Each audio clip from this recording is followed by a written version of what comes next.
2025. As a reminder, for those who, well, let me just remind folks, my name is John Obell. I serve as a Principal Equity Officer for the program, as well as co-facilitator for the Community Advisory Group. Also joined by my other co-facilitator, Lisa, if you want to say hello. Thanks, Jono. Thanks for being here, everyone. Lisa Kihokololi Shower. And we're also joined today, our EAG facilitator, Dr. Roberta Hunt. Dr. Hunt, would you like to say hello? Hi, everybody. It's great to be with you. It's been a minute. Hello, Roberta. Great. So we're going to go through our initial slides here. Fabian, if you can get those populated.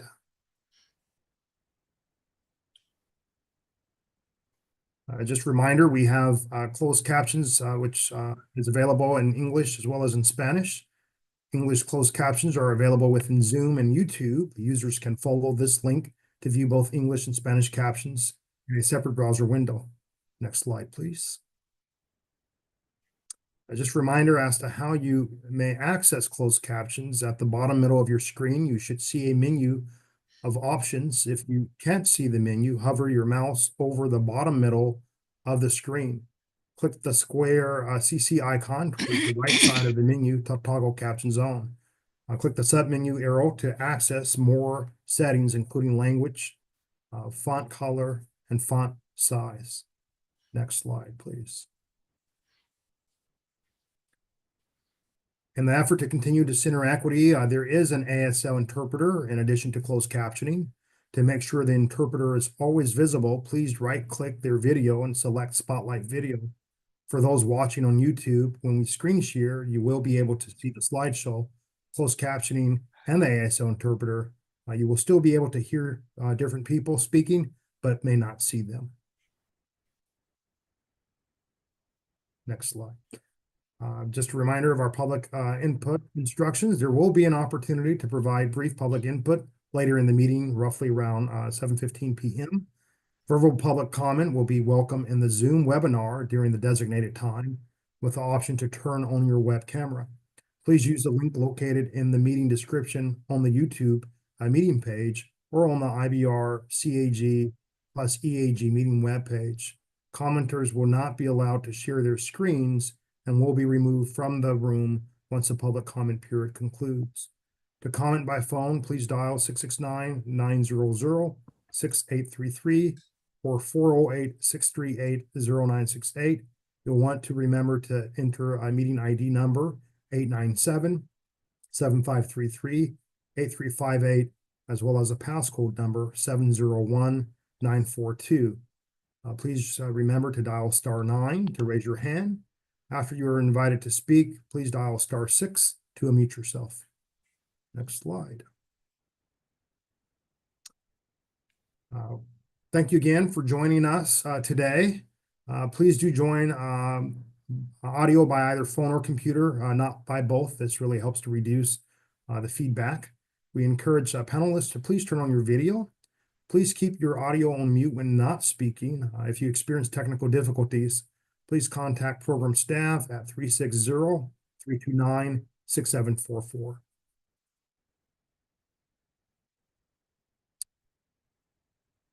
Just a reminder of our work and sort of rules of the road is for us to remember to put relationships first, for us to keep focused on our common goal, that we notice the power dynamics in the room.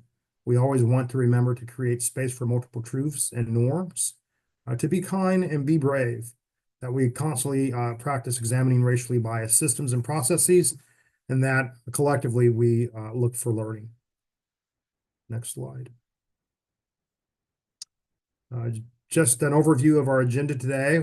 Here in just a second, we'll kick off with a welcome and orientation.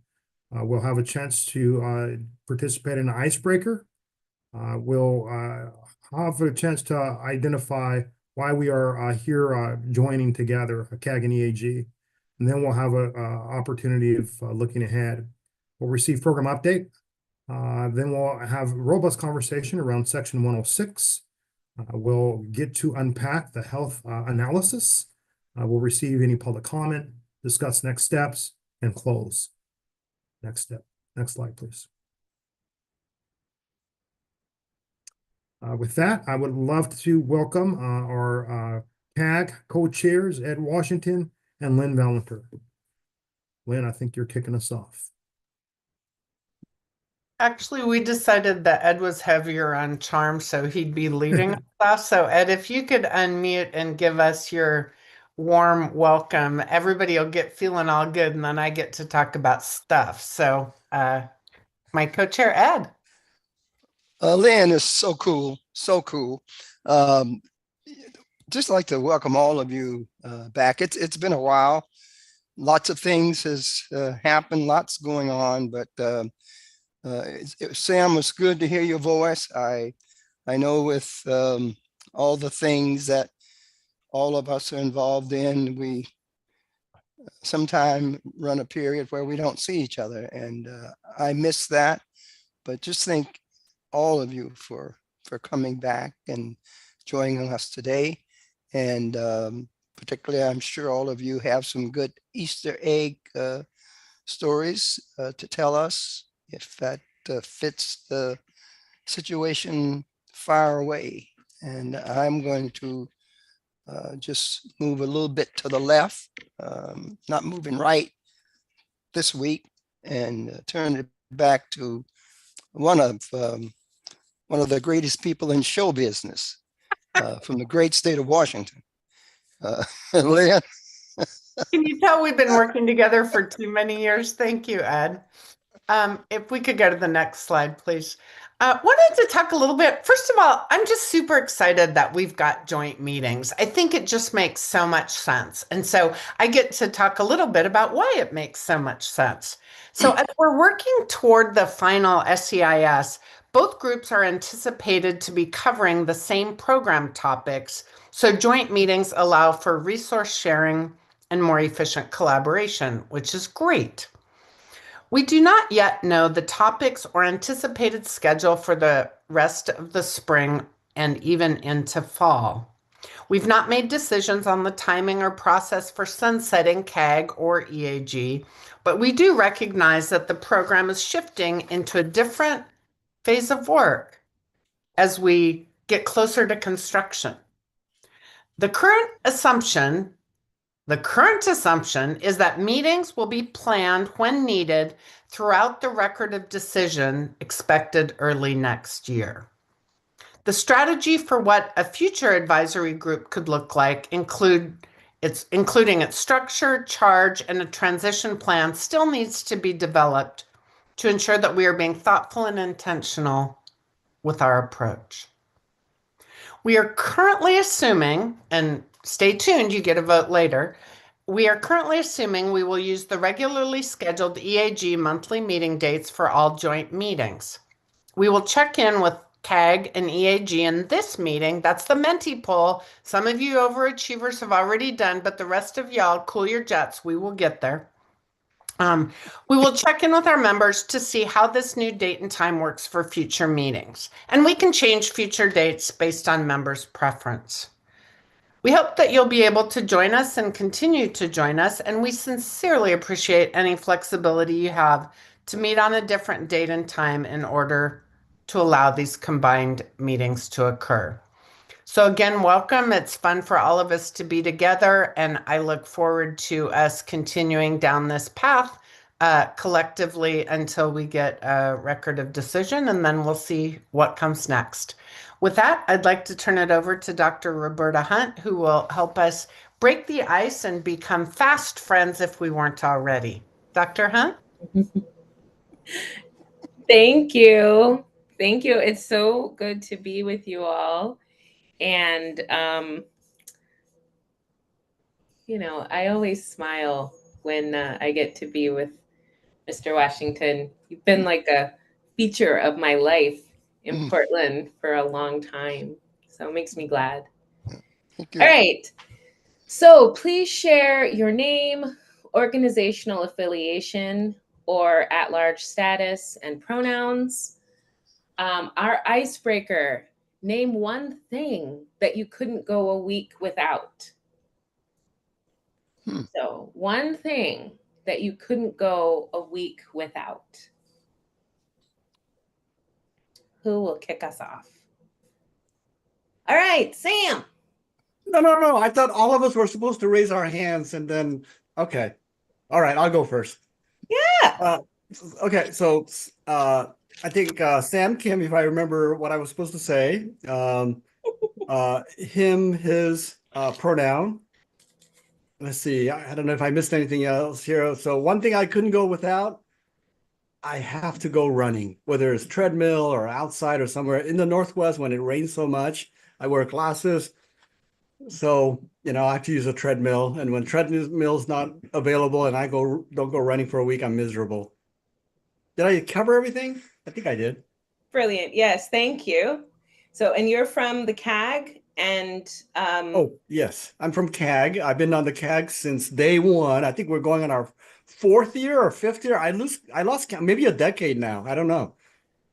I think we're on our 4th year because my kid is 5. So, and he was a noisy member of our first meeting. So Martha. Yeah, Martha Wiley. I'm in the city of Vancouver. I'm a member at large. I'm not representing the city, but that's where I live. I am most interested in transit and particularly paratransit. Yeah, she, hers, and the thing I can't go without is tea.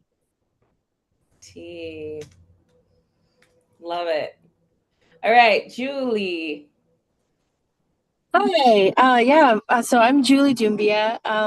I'm representing the Northeast Portland community. My camera's off. I'm so sorry. I'm in the car driving. My daughter's helping me stay hands-free. I use she, her pronouns. And the thing that I could not go a week without is the sun. I get all I can get around this time of year. Stunning. Thank you. Tom. Hi, Tom Hickey. I'm with the CAG. I'm here to represent the voices of the North Portland neighborhoods. What I can't go even a day without is this little baby. Oh, you can't see very well. It's my ukulele. I blurred my background.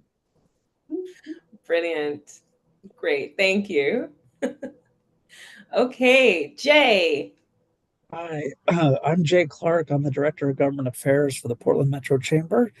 I work in downtown Portland, but I live in East Vancouver in the Orchards neighborhood. He, him pronouns, and the thing I couldn't go a week without is Dr. Pepper because I love my soda. Soko. I'm Soko Ir. I use him, his pronouns. I'm with the Immigrant and Refugee Community Organization sitting on the EAG. Though, do we use AG instead of CAG? Just wondering. The thing I can't go without for a week is, or just really can't go out without a day of, is just a nice walk around my neighborhood. Gotta get some air or some rain or some sun, whatever it'll take. Totally. Thank you. Irina. Hello. I live in Northeast Portland, close to Rose Quarter. Then I represent East European Coalition. It's refugees from East Europe, mostly from Ukraine and Russia, but also from all USSR and kind of like the countries of the East Bloc. And I use she, her pronouns. And the thing I can't go without is just go outside. Doesn't matter sun or rain. I have to have fresh air and be outside. Thank you. Dina. Hi, I'm Dina Horton. I'm the Deputy Director at the Pacific Northwest Waterways Association. I'm on the CAG representing river users and multimodal freight users. She, her pronouns, and the thing I can't live without for a week is coffee. It could be everything from the high, caramel macchiatos to the sludge left at the bottom of the coffee pot at 4 o'clock in the afternoon. I don't care what it is. I will drink it if I need coffee. And I became very addicted to coffee when I was an exchange or a study abroad student in Italy, and the cappuccinos there were to die for. So that's where I got my addiction, and I'm still addicted. All right, Zachary. Good evening, everyone. Zachary Lauritsen. I'm at Oregon Walks. We're a pedestrian advocacy organization. It's nice to see folks from the other group. I'm in the CAG. And I would like to formally make a motion that Tom has to play us a ditty at the beginning of every meeting. Just want to put that out there. Soko, you're my hero that you said it's going for a walk. That resonates with me, but I'm with Irina. It's just being outside is something I gotta have. And I want to apologize. I have to leave early. My wife teaches tonight, and so I'll be having to step out a little early to take care of the kids. Thank you. John Gardner. Good evening, folks. John Gardner, he, him pronouns. I'm with the EAG, and I'm also here representing TriMet. And I'll agree with Dina. I can't go a week without coffee. I'm cream and sugar. Look it up. So that's what I'm doing. And Mr. Washington, you never did name the chicken place, so please put that in the chat. Brenda. Hi, everyone. My name is Brenda Martin. I use she, her pronouns. I am the project manager for the Interstate Bridge Replacement Program for the City of Portland. This is my very first meeting, but I am a new member of the Equity Advisory Group. So I'm excited to be here. I'm replacing Shania, who had to step down due to family obligations. And the thing that I can't live without for a week is probably a book. I love to always have a book on me. I love to read on transit, and I read right before bed. I don't know how I'd fall asleep if I didn't have a book to put me to bed. I love that. Vicky.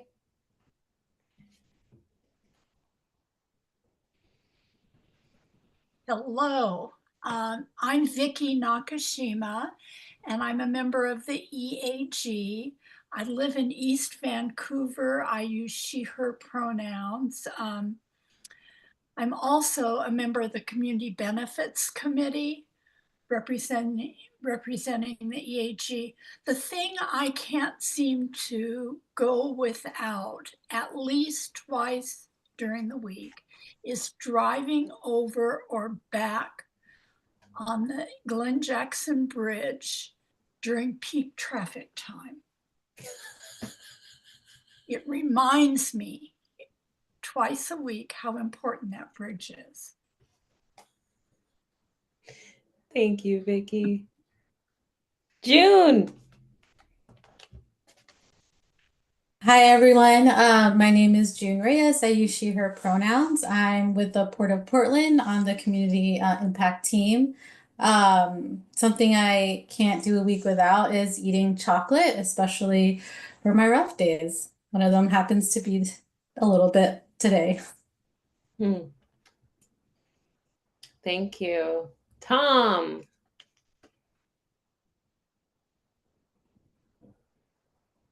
I already went. Did you? I did. Oh, there's another Tom. Yeah. Well, my bad. Tom Sandwire? Can you hear me? Now I can. Forgot, I have two mute buttons, one on my laptop, one on the Zoom. So every time I talk, people are like, hey, we can't hear you. Apologies for that. Tom Center, Capital Project Manager here for the Clark College. Been with this group about 3.5 years, I think since 2021. And a single thing that I cannot go without is my morning coffee, my cold plunge, and guitar, as you can see, always with me. Just keeps me motivated and spiritually uplifted. So, yeah. Brilliant. Good. Sherry. Hi, good afternoon. My name is Sherry Call. I'm with the Washington Trucking Association representing freight on the Washington side of the bridge. Let's see, I'm on the Community Advisory Group, and things that I can't go without. I'm really inspired by some of the things that I'm hearing, and coffee and chocolate sounds like a really good combination right now. So, yeah, that's it. Nice to meet you all. Stunning. Sabrina.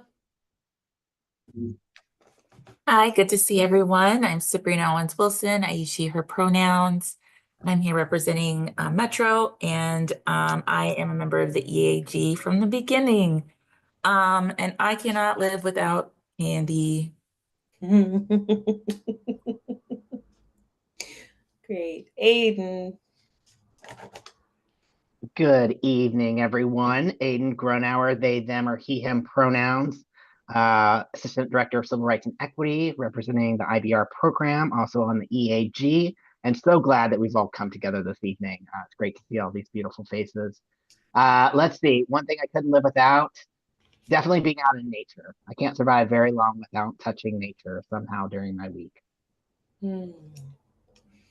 Chandra.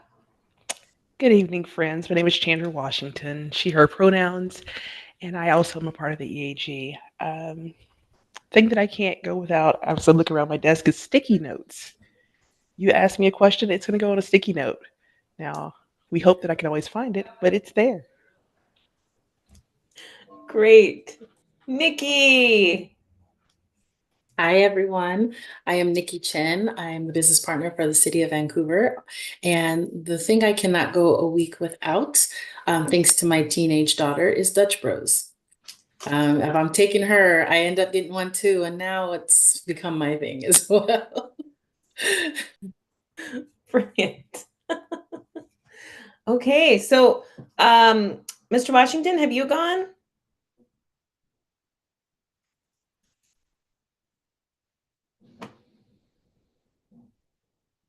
Oh, I can't hear you. I can't hear you.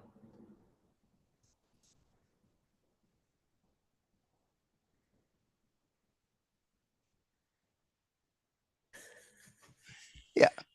Okay. Can you hear me now?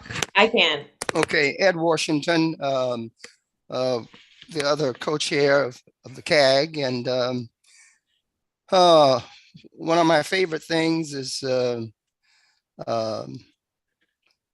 getting a chance to relax. I also work part-time at Portland State University and do a couple of other things, and so I enjoy just having a time to relax, and I like to watch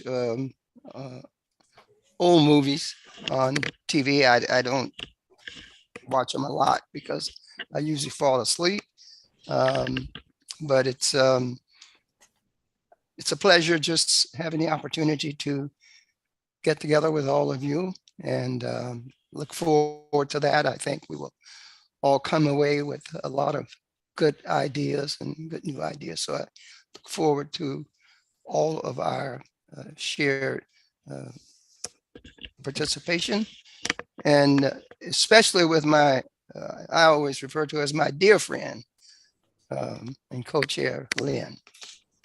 That's all I have to say. Thank you. How about you, Lynn? What do you like? The nice thing about batting cleanup is I get to pick on everybody else's great ideas. So I'm just going to own, I could do without this, but I prefer not to. Coffee, a walk most every day, and reading was a surprise kind of sleeper idea. So I'm going to go with those three. So thank you, all of you who I got to steal great ideas from. Brilliant. Robin. Good evening. Robin Richardson. I'm a member of the CAG. I live in the Edgewood Park neighborhood of Vancouver, although I work downtown for Moda Health in Portland. I'm an at-large member. And the thing that I can't, Julie made me laugh actually on hers. I guess there's two things I can't go without. One is getting on my bicycle, and the other one is going across the interstate bridge every day. Mm-hmm. Yeah. It reminds me of how important, as Julie said, that replacing that bridge is. And when you ride your bicycle across, it shakes like nothing. It shakes like it's going to fall down. Wow. Thank you. Thank you. How about Alyssa?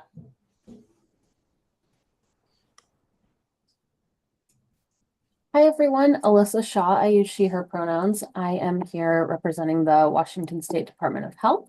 You'll hear from me a little bit later. And one thing I cannot live without, it just has to be coffee. I have a toddler, and so it just has to be coffee. Daryl.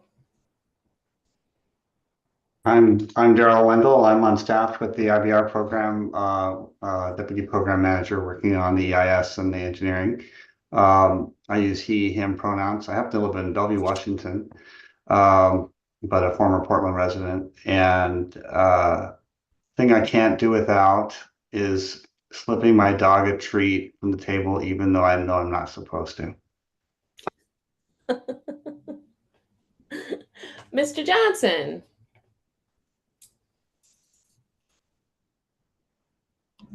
Well, good evening, everyone. And it's a pleasure to see all these faces together. And it has been 4.5 years. We started this in both of these groups in January of 2021.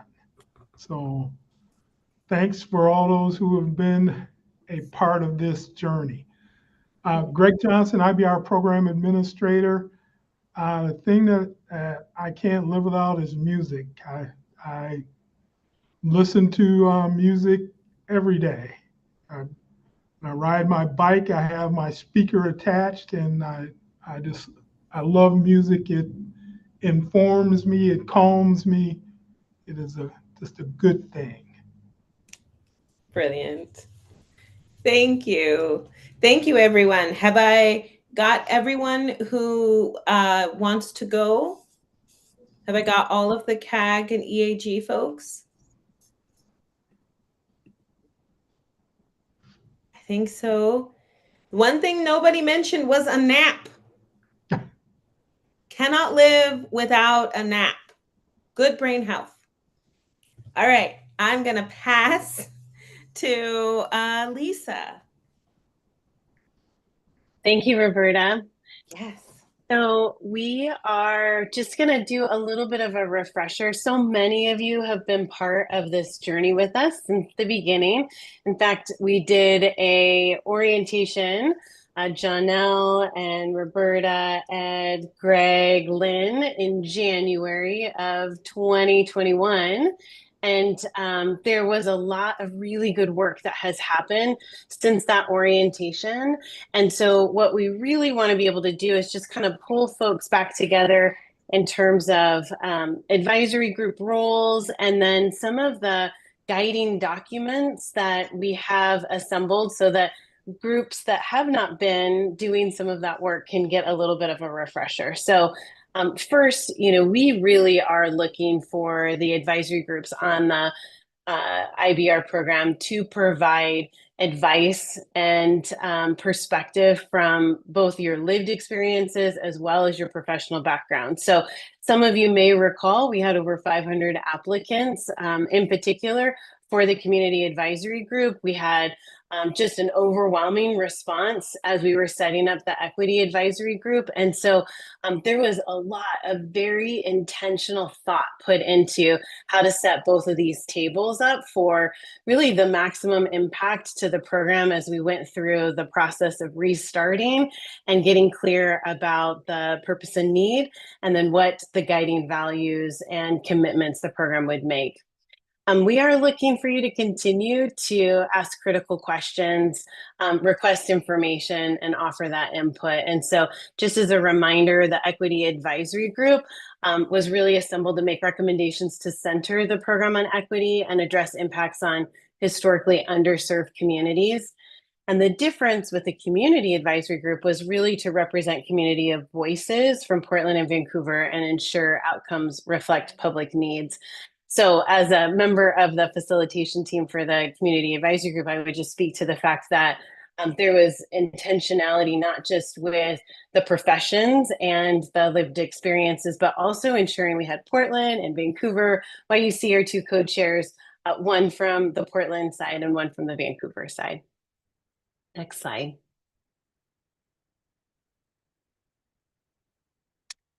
As part of the community advisory group, some of you may recall that there was a lot of effort put into a couple-page document that we finalized June 7th, 2021, referred to as the community values and priorities to inform the program work. And you can see on the screen, there were some key words that if you look at that full document, you see there are words that have been bolded. And really the priorities were reflective of what the community advisory group's values were. So increasing capacity of river crossing, by providing all modes of transportation. So you hear some different experiences, folks that ride their bike, folks that walk, the ability for all modes of transportation to move safely across the bridge. Consideration for who benefits and who is being impacted by decisions. The improvement of resiliency to global climate change. Ensuring that there is a data-driven decision-making approach. Cost effectiveness, we talked a lot about what it was going to cost, and ensuring that that was a part of decisions. Economic empowerment, and then just congestion relief. So those are some key elements of the community values and priorities. I think there's one more slide. Transportation facilities that reflected the needs of all ages and abilities, removing barriers and increasing access, protecting the natural resources, honoring and protecting the historical heritage and cultural resources, really having a bi-state cooperation to be able to, as Sam Kim will forever be quoted, build that bridge. So just staying centered on not only do we want to build the bridge, but there are a lot of aspects that are part of that priority system and that are reflective of our communities, joint communities, values.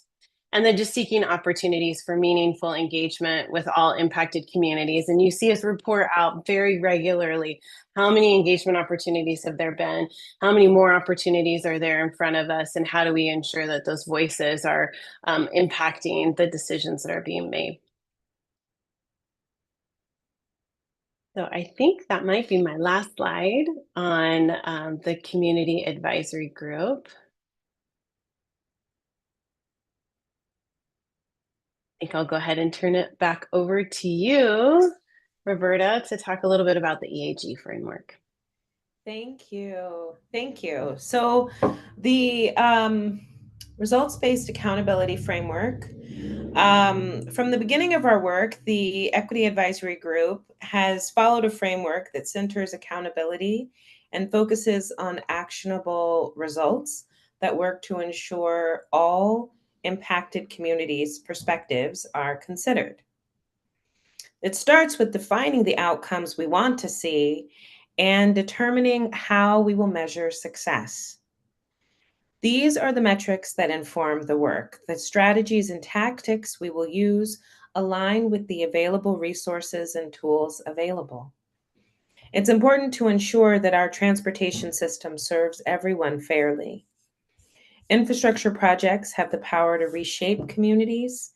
It's vital that we ensure access to these resources, ensuring the benefits of this projects reach everyone. So passing to Lynn. Thank you. Next slide, please.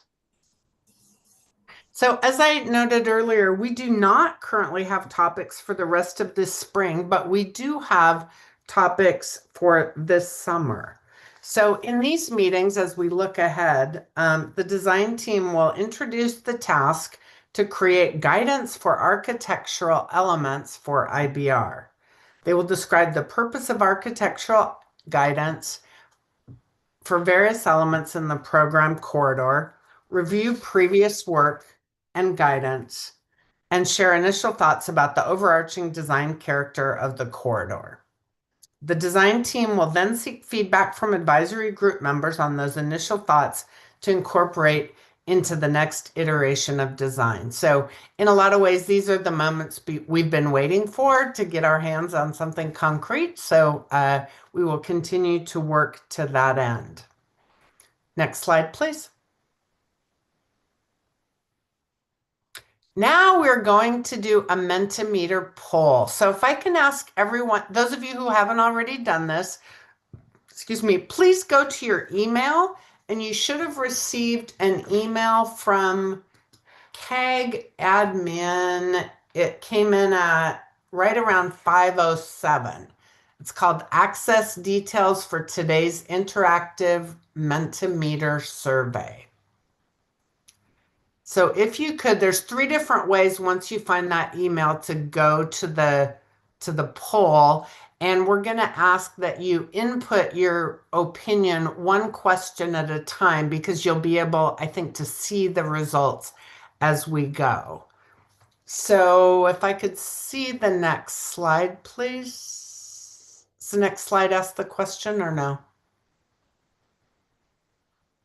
Maybe not. Yeah. Okay. So does this day and time work for you moving forward? So we're looking for everyone to respond to this.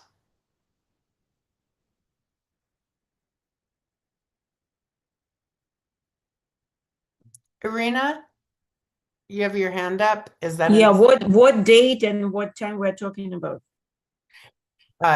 Mondays from 5:30 to 7. I'm sorry. Yeah. That's my question. I was like, I have no idea what date we're talking about. We're talking about today from 5:30 to 7:30. So Monday from 5:30 p.m. to 7:30 p.m.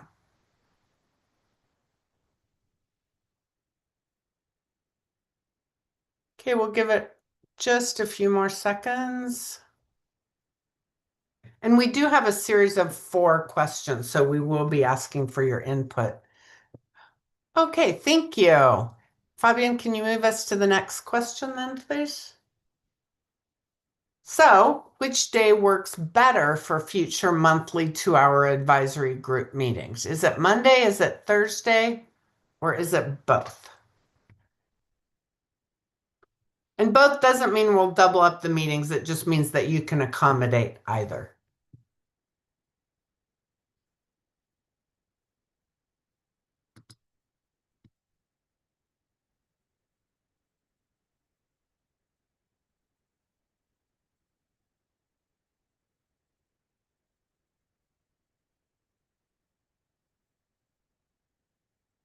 Okay, we'll give it just a few more seconds.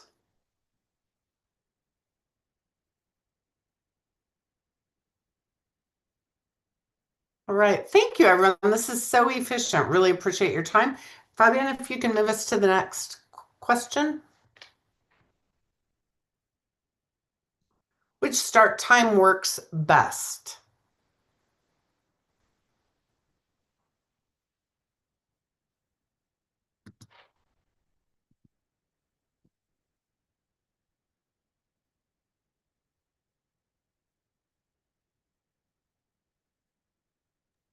Just a quick question. Is that either Monday or Thursday or both? Right. Yeah, we didn't distinguish. So if you have a difference, I guess just pick the one that would work best. It looks like Monday's the majority. So if I had to pick, I'd probably go with Monday, but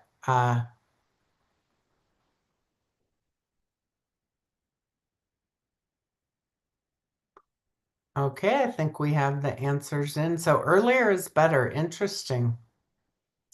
Okay, 21. Great. And then our final question, right? So this is where you get to kind of talk about your individual circumstances.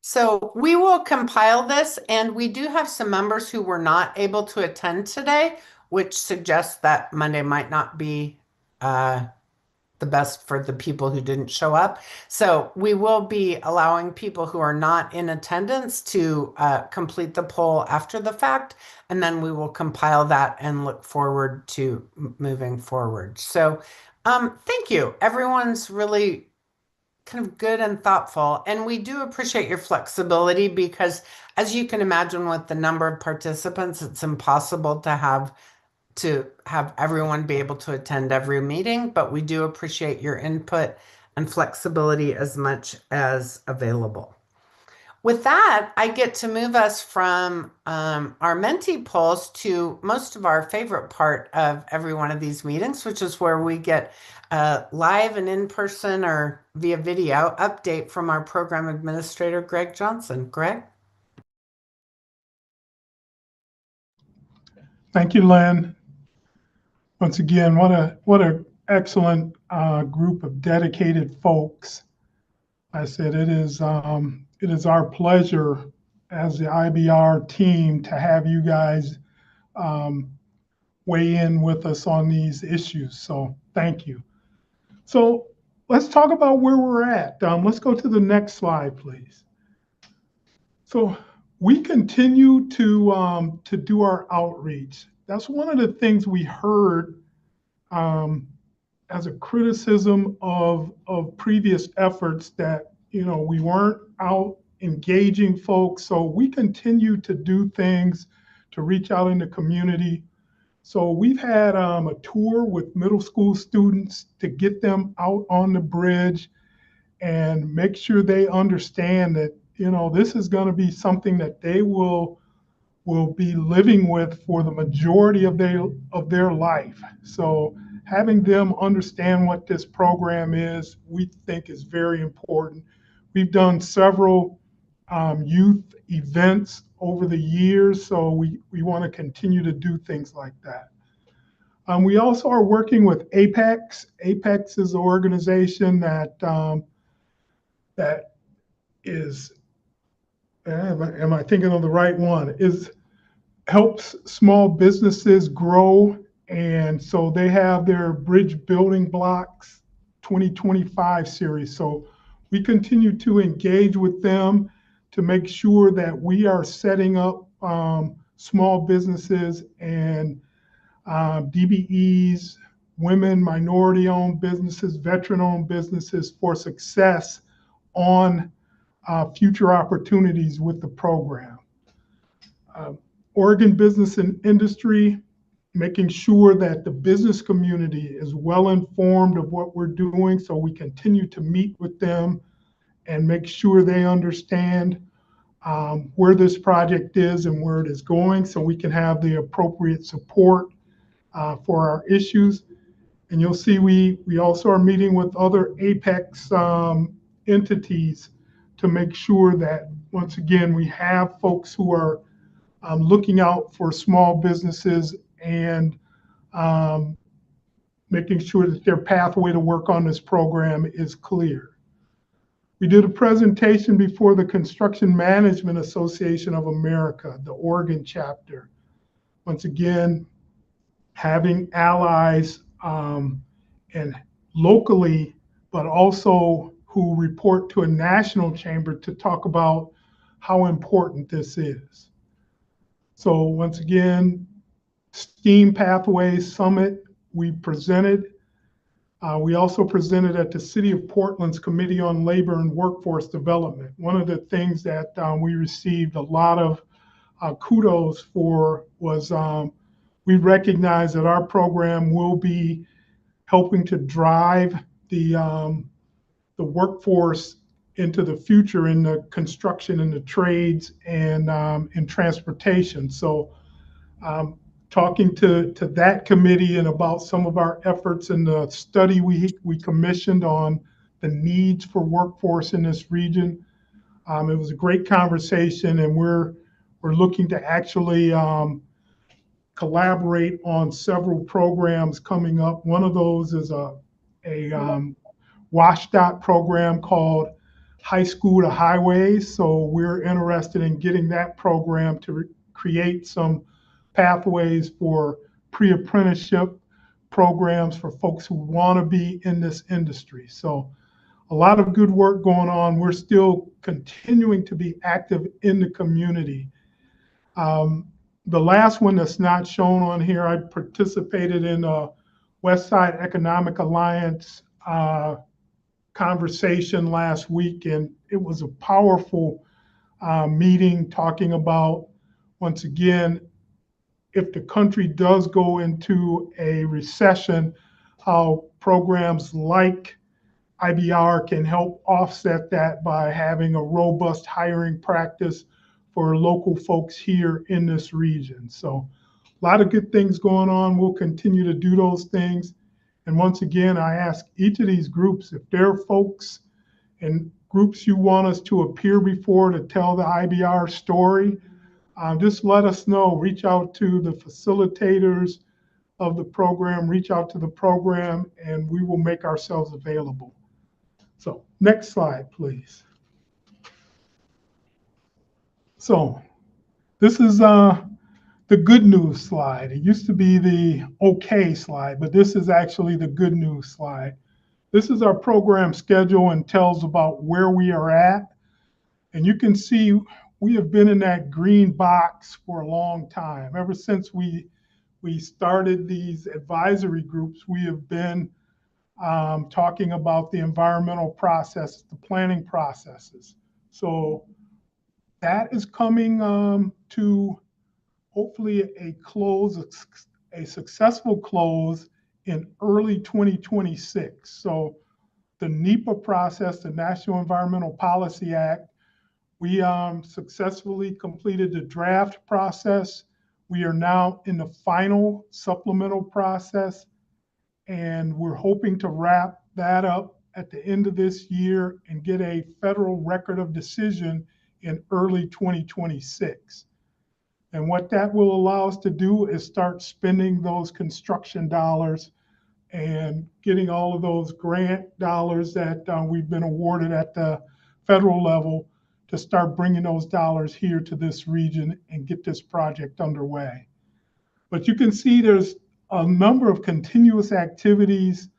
We're still in one final grant application process, and that's for a Federal Transit Administration grant. We're looking to get $1 billion to help build out the light rail system and help facilitate express bus on shoulders across the bridge. We also have ongoing tribal consultation. That's one of the more important things that we do on this program, and one of the more fulfilling things is involve the tribes in helping shape what this program will look like. And our community engagement, as you saw from the last slide, is still very robust. But this slide is going to change, and you're going to start seeing that orange box for estimated construction start become more prominent in what we're doing. We're hoping by late winter, early spring of next year to have a shovel in the ground for this program. And that is a key element to any program, because once again, you won't finish unless you start. And so getting that shovel in the ground is going to be tremendously important to moving this whole project towards completion. So a couple questions that I've been getting is, with the change in administration, how viable is the $2.1 billion in grants?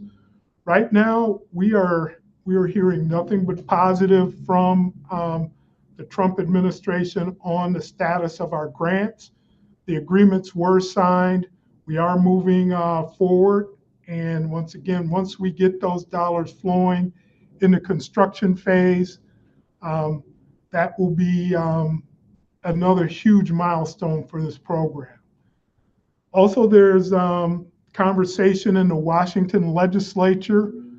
They were passing their bonding authority legislation.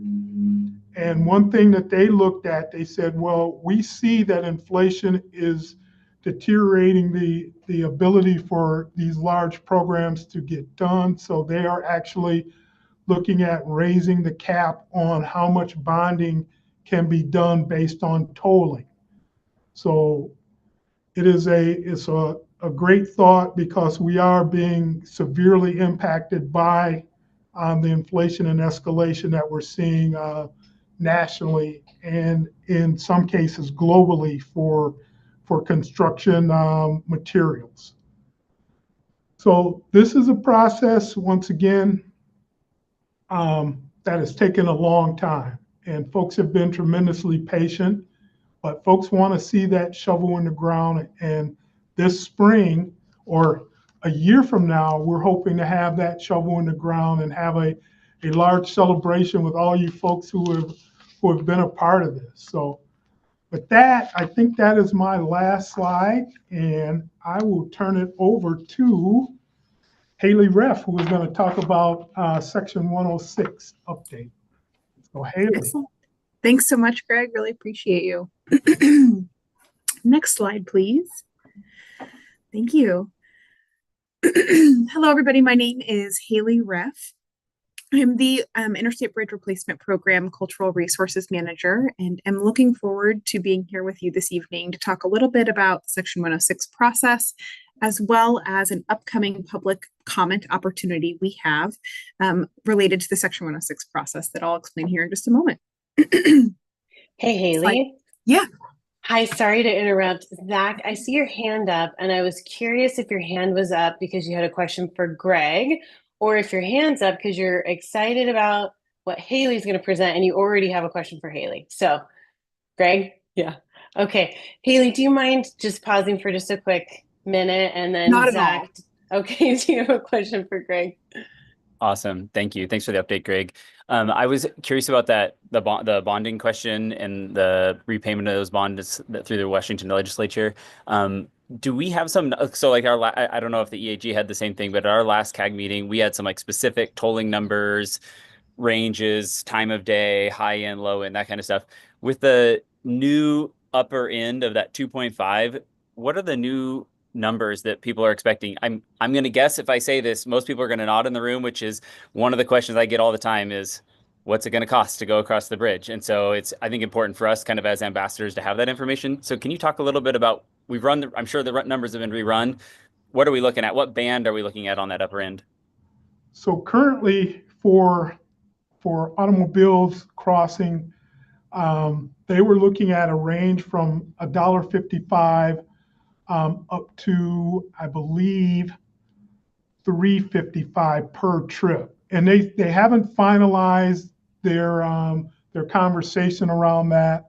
So this extra bonding capacity may be not a raise in rates, but also the extension of the time that that tolling will be permitted on the bridge, and bonding to be as the backstop for paying for this part of the bridge. So there's a lot of discussion that is still going forward with the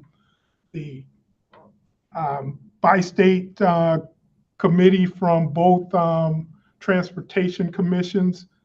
So, but the latest we heard from them is they were considering rates from $1.55 per trip to $3.50, I think was the top. So if there's someone who may have more accurate information on the team, please let me know. But that's the last we had heard.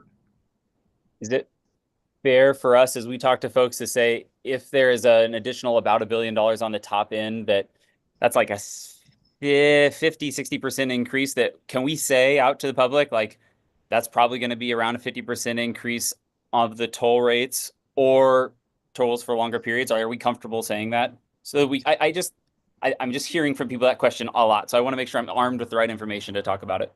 And at this point, since it has not gone, it's only a piece of legislation that has not gone back through that bi-state team for their consideration. At this point, I don't know whether it's going to entail higher rates or a longer time period.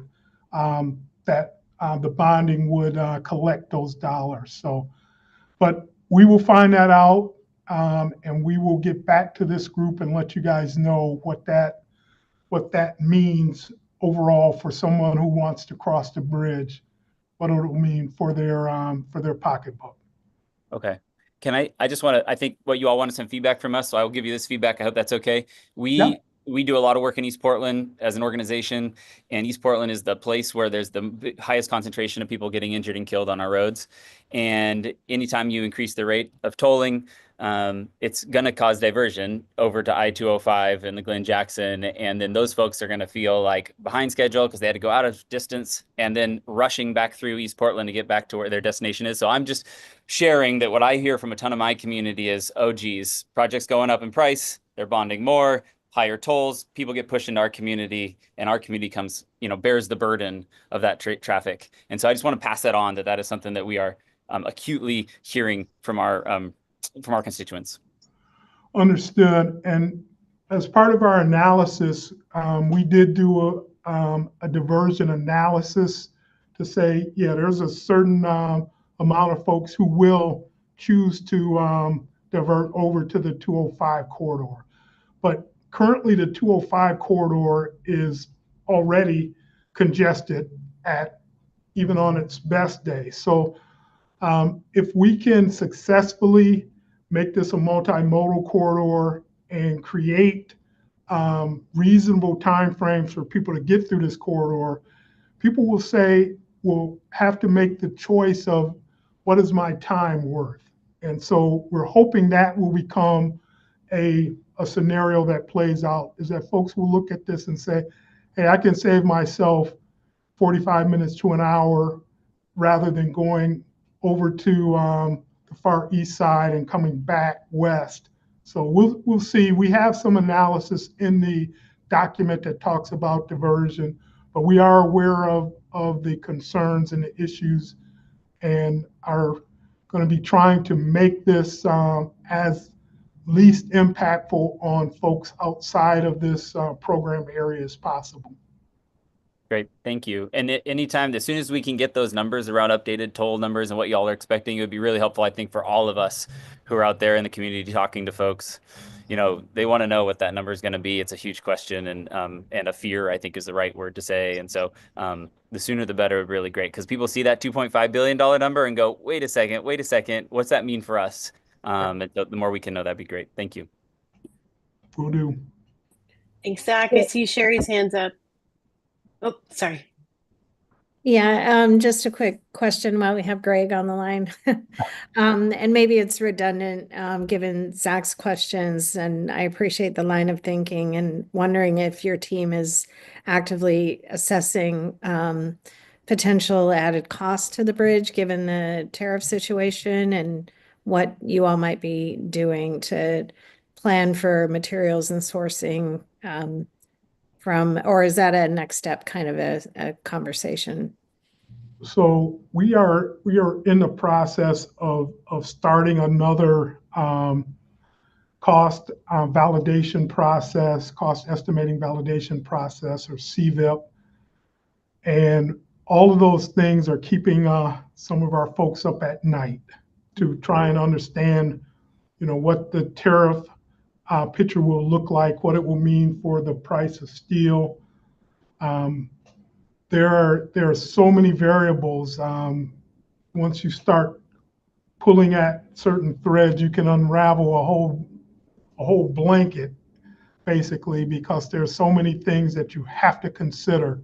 So our team is getting all of that preliminary information so we can start putting a new estimate together. We're hoping by the end of summer, right around September, that we will have new pricing that takes into account all of the variability of tariffs, escalation that we've seen over the last 2 or 3 years since we last did an estimate. So we're looking at it closely and trying to pick what is the right index that we can use to accurately project what these costs are going to be. Thanks. Thanks, Greg. So, Sam, supercommuter, I see your hands up, and Haley actually we've already passed the entire time that Haley was going to present. And so I want to make sure that we can cover the materials. Please don't forget your question. I suspect there might be time at the end, but given that we've got a few presentations that we want to make sure that we provide input, do you mind waiting until we get to the end? Okay. Thank you, Sam. Okay, take it away, Haley. Great, excellent. Thanks so much, Lisa. All right, so a quick recap there. I'm here to talk to you a little bit today about our Section 106 process as it relates to cultural resources, and to tell you a little bit about an upcoming public comment opportunity on the process relating to Section 106 and cultural resources. So I'll start with a little bit of a reminder of what Section 106 is. Slide, please. It is a requirement of the National Historic Preservation Act that is a separate law from NEPA that IBR must comply with. Similar to NEPA, Section 106 establishes a process for evaluating effects within the project's area of potential effects, which is often referred to simply as the APE. The Section 106 process relates specifically to historic properties and cultural resources, which are defined in this case as including any pre-contact or historic district, site, building, structure, or object, such as artifacts, records, and remains. Relating to those resources, Section 106 is procedural, so a very high-level summary here of those procedural steps. Step 1 is initiating Section 106 and identifying that area of potential effects. Step 2 is within that area of potential effects, identifying historic properties that may be present. Step 3 is assessing effects from the program's design on those properties that have been identified within the area of potential effects. And then where we are now, Step 4, achieving a resolution. So any of those effects that may be adverse to cultural resources or historic properties needs to be mitigated for, or avoided or minimized. And then if those are not available, then mitigated for. And so next slide, please. I want to talk a little bit about how we're handling those resolutions. So as part of step 4, we are establishing what is called a programmatic agreement. And that programmatic agreement will be the process through which we will evaluate cultural resources throughout the duration of our program, as well as describing mitigation measures for those adverse effects that have been identified. So to give you a little bit of a walkthrough on the milestones that this agreement has come through to date before we go out for public comment, we have conducted an enormous amount of consultation with our Section 106 consulting parties and have wrapped up the 3rd round of review with those parties in late February. We are now preparing for an online open house and public comment period on our programmatic agreement that we are anticipating for that to begin in early May of 2025, so coming up very soon. And we'll focus on those mitigation measures for the resolution of adverse effects as part of step 4 that I mentioned previously. Once we complete that public outreach period, then we will prepare the final programmatic agreement for distribution and execution. And then once executed, then we will file with the Advisory Council on Historic Preservation. The PA will be executed prior to the issuance of the final Supplemental Environmental Impact Statement, or the FSEIS, and will be included as an appendix to the final SEIS. Once executed, then regular coordination and consultation with PA signatories and consulting parties, including status of implementing commitments with the PA, will be ongoing. So just to recap a little bit about the ask here, we are excited to share that there will be the 30-day public comment period related to the programmatic agreement and the mitigation measures for those adverse effects to cultural resources that have been identified as a result of the program, and invite you all and any of those you may know to join us on our website beginning in early May to provide any comments that you may have on the programmatic agreement. That concludes my presentation content, but I see, Irina, that you have a hand up, so I'm happy to answer a quick question, though, Lisa, I'll let you be the guide on when we save questions for the end. I was thinking maybe you can provide the better date, not just early May, but you said like May 8th, it will open. We are hoping to refine that more specifically as soon as possible and appreciate your flexibility and understanding. We are anticipating at this time the first week of May.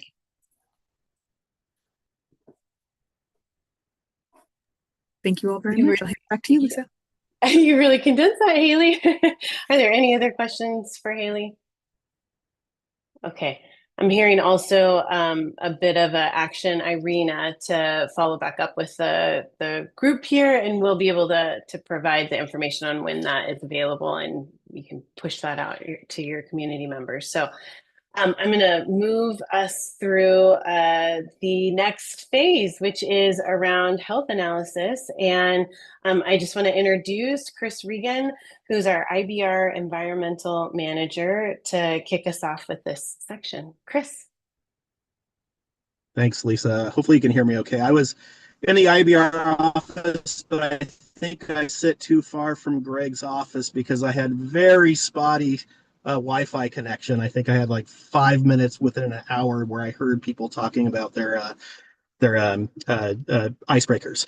But that's not why I'm here. I'm really excited to be with you today and excited to also share a returned guest, some of our health professionals that IBR brought on to help us look at a health analysis. First, I'm going to give you a little bit of a background. I'll hand it over and then we'll talk about next steps. Next slide, please. So as Greg said, every time I hear how long IBR has been around, it takes my breath away a little bit.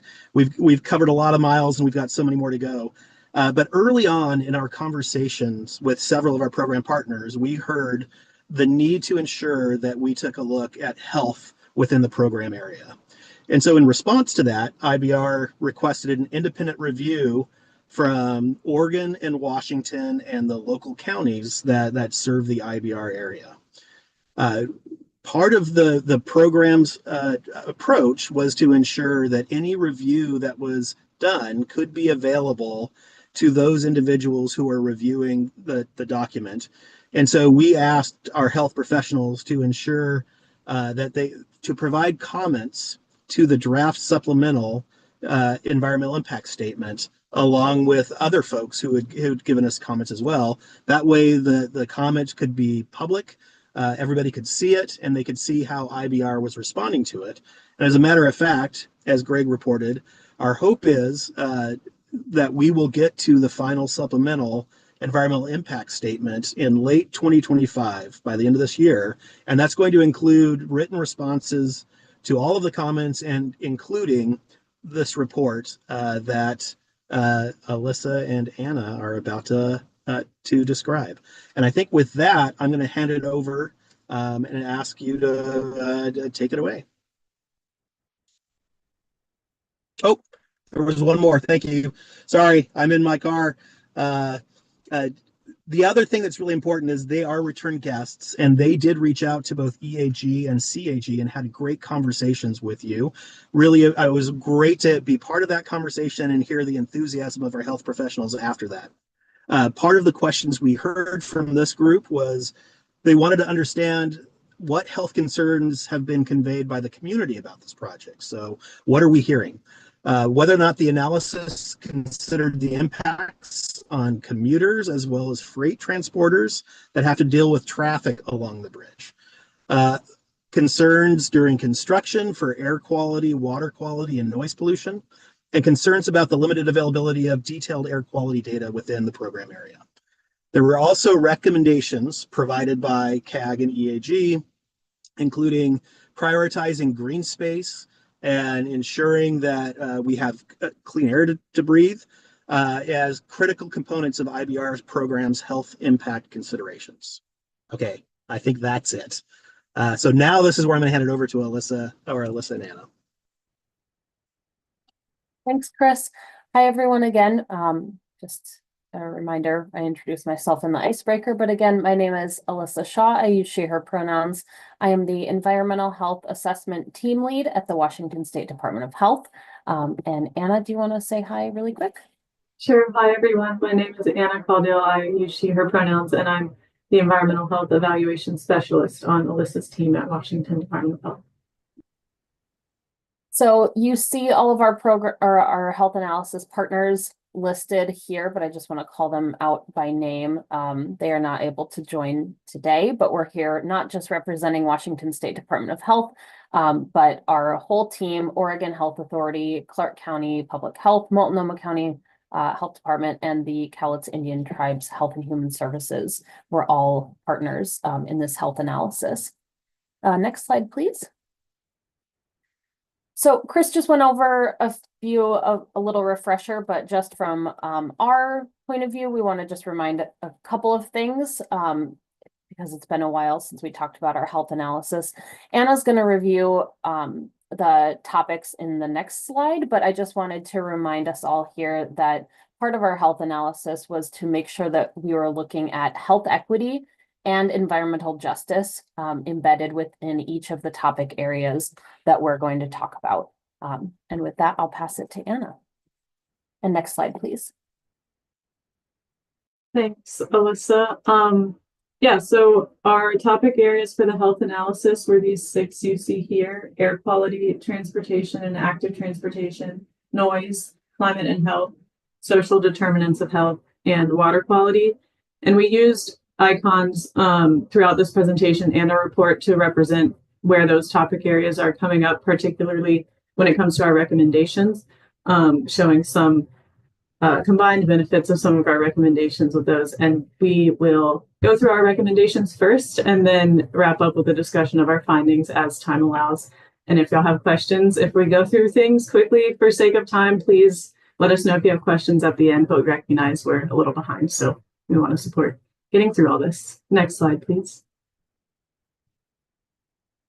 All right, so our top line recommendation here, and you'll see reflected throughout our recommendations, is to keep health at the table and to take a health and all policies approach to the program. So where this comes from in general and what health and all policies means is that the built environment, so our neighborhoods, our streets, our roads, our buildings, our parks or lack thereof, all of those things shape our health.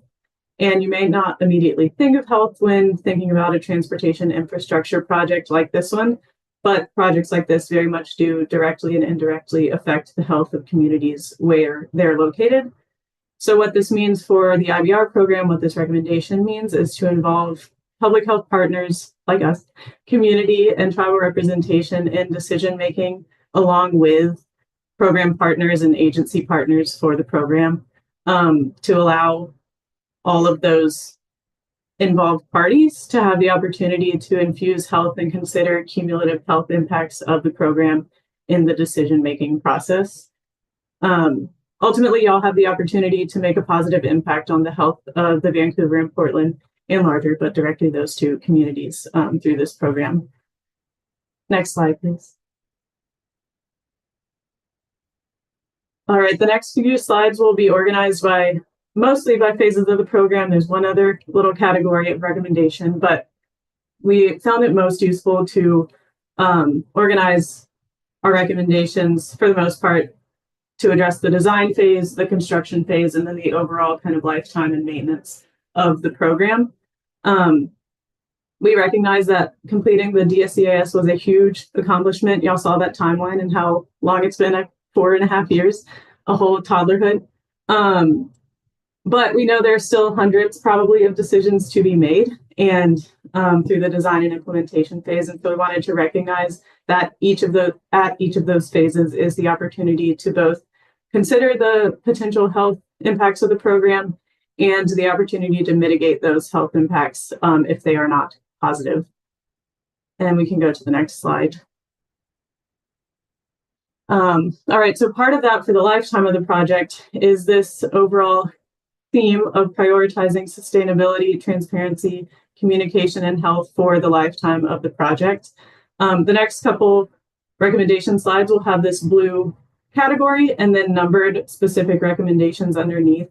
that provide a little bit more detail about how to implement the recommendation. You can also find even more detail in our report about how the program could implement these recommendations.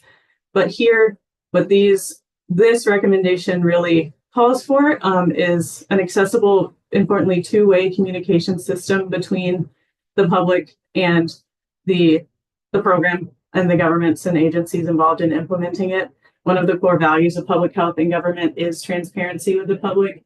And so it's important to give the public, the community members affected by this program, the information they need to make decisions about their lives. And then again, recognizing the importance of the health and all policies approach to that and bringing everybody involved to the table. Next slide, please. All right, thank you. So we also identified a collection of recommendations that really were kind of a bucket of where we think there's more information needed to better understand how the program could potentially affect health.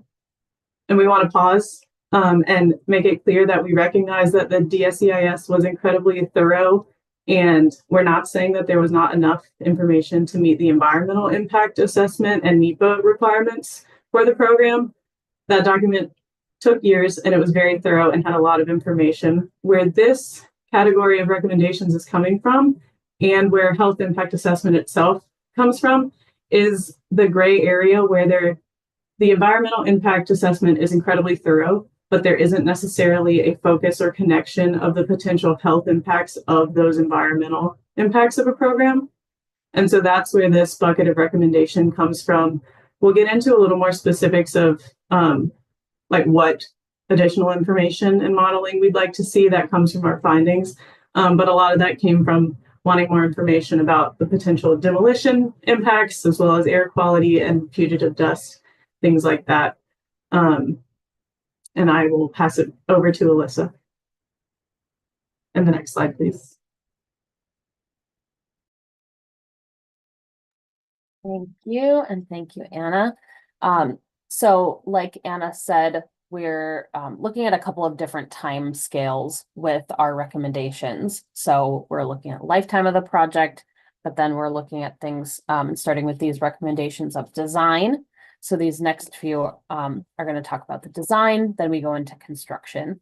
And the part of the reason why we want to focus on design and specifically how we see it from a public health lens is that we really see design as kind of the primary prevention.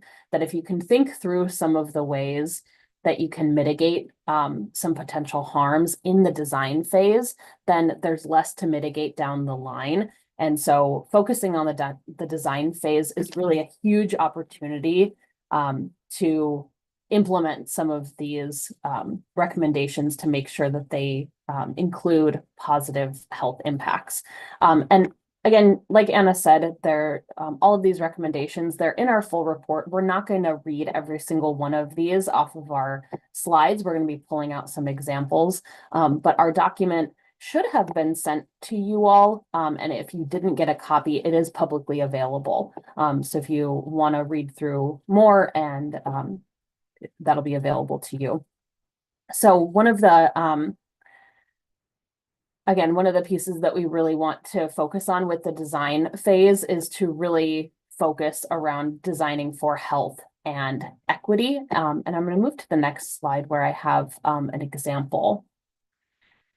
So an example on this slide that really touches two of the recommendations and really trying to paint that picture of how looking at this project with a health lens can be beneficial, and where the health impacts might not be totally clear is when you're thinking about how children might be impacted by this project.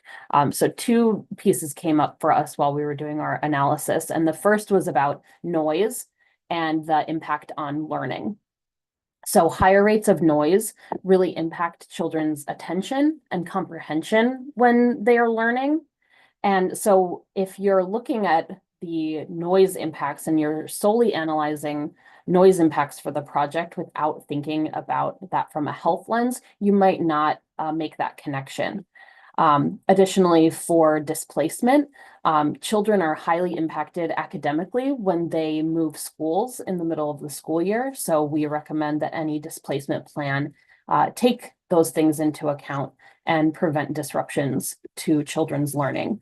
So those types of specific recommendations are included within this number 2 to minimize noise and number 5 to minimize home and supporting displaced residents. Next slide, please. And like we've mentioned, like other folks have mentioned, construction for this project is going to be so complicated and happen over a number of years.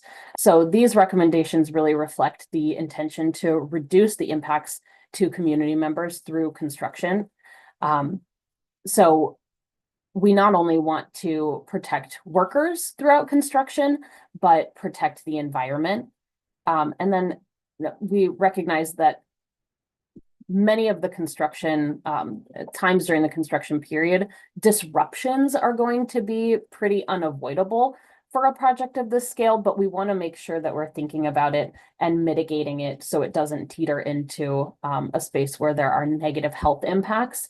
And I just want to make sure when we say negative health impacts, those could really translate into long-term health consequences for individuals in the community. So even the language we use about a negative health impact it's somebody's life. It could be years off of their life if we're talking about, some of these exposures to poor air quality and things like that. So we want to make sure that it stays within acceptable disruptions and doesn't teeter into negative health outcomes when it comes to construction. Next slide, please. Okay, so now the next couple of slides, we're going to talk about some of the findings of our analysis.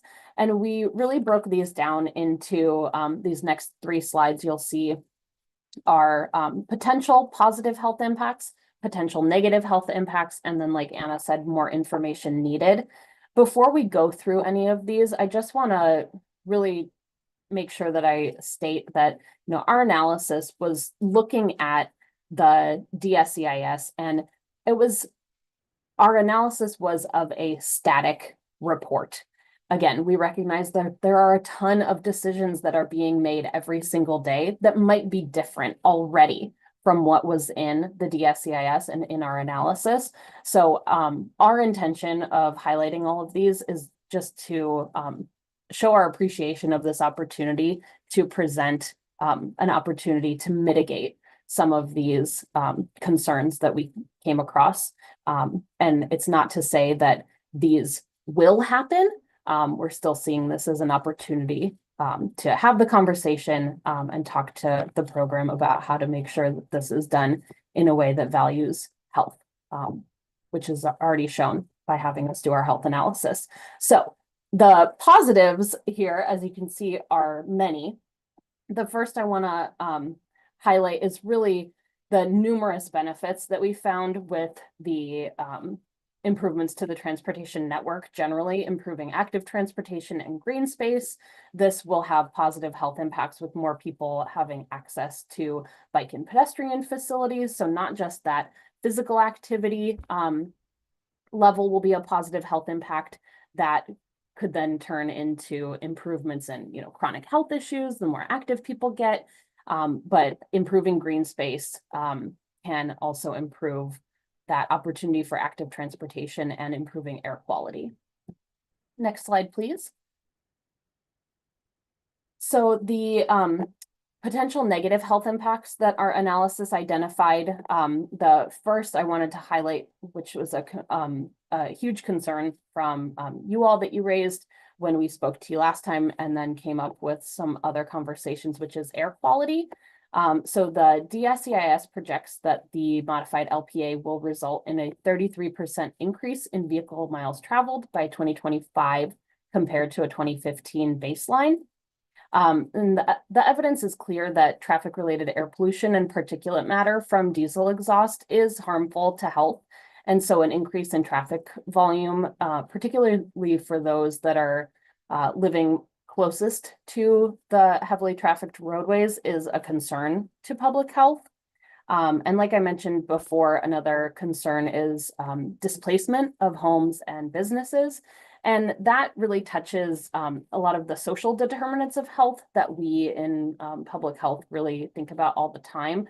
So, employment is crucial to financial stability, mental health. So a loss of business could lead to either loss of employment.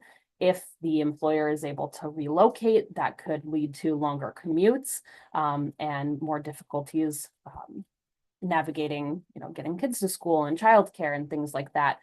Economic stresses if you're needing to drive further or if you do lose your job. So those negative increases or negative impacts to mental health. And then with displacement, there's also the potential for loss of housing. So the concerns with disruptions to not just community cohesion, but concerns for residents of finding new housing that they could afford. Is that housing close to where they live or where they work, where their kids go to school? Is their housing going to be within the same school district? Are all negative health impacts that displacement would have. Next slide, please. And then finally, like Anna talked about previously, there were a number of places where there was more information needed. And I'll just reiterate what she said, that this is more information needed to really analyze from a public health perspective. So when we're looking at things from a public health perspective, we're really wanting to determine if we have enough information to properly assess risk. And so one of the places I want to highlight here, where more information would be helpful, is with air quality.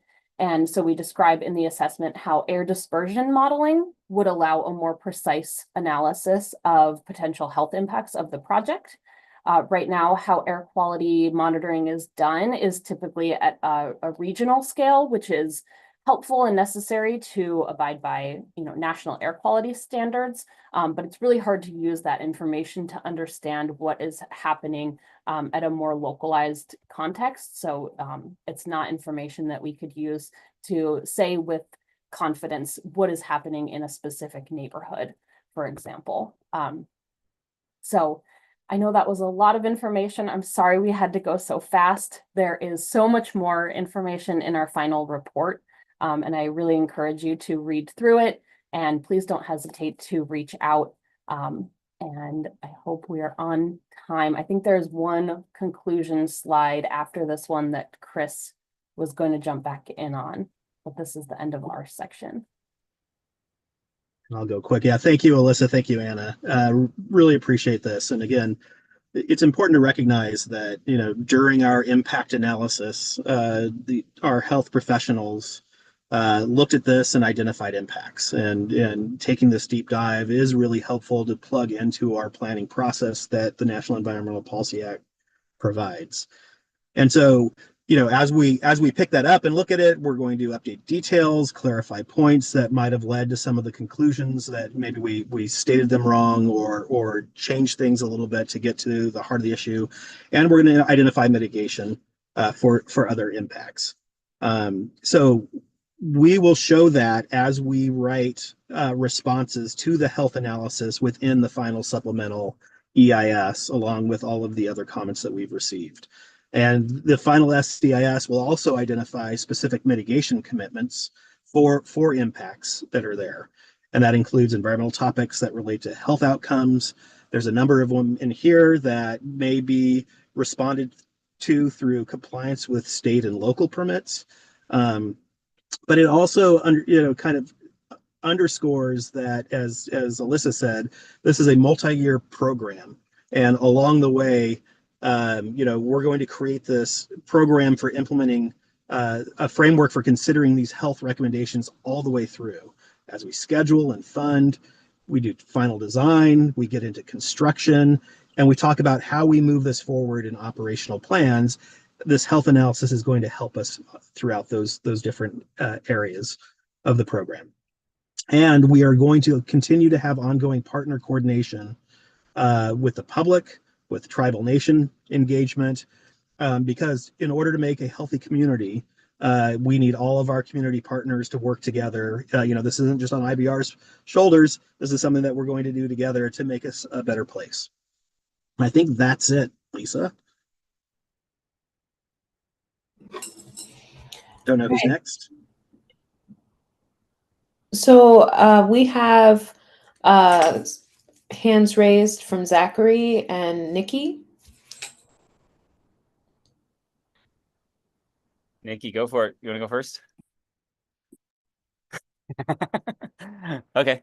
I just want to make sure I heard something correctly because it kind of made my brain explode a little bit, which is, did I hear correctly that the health analysis found that we would have more vehicles miles traveled and worse air quality after we spend many billions of dollars for the communities along here? I just want to make sure I understood that, because that seems like a pretty major commitment of some resources when the analysis says we're not going to get close to our greenhouse gas emission targets and we're going to have worse air quality. I just want to make sure I'm hearing that correctly. So if I can jump in, and I'll ask Chris to also follow up. If we do nothing, it gets worse.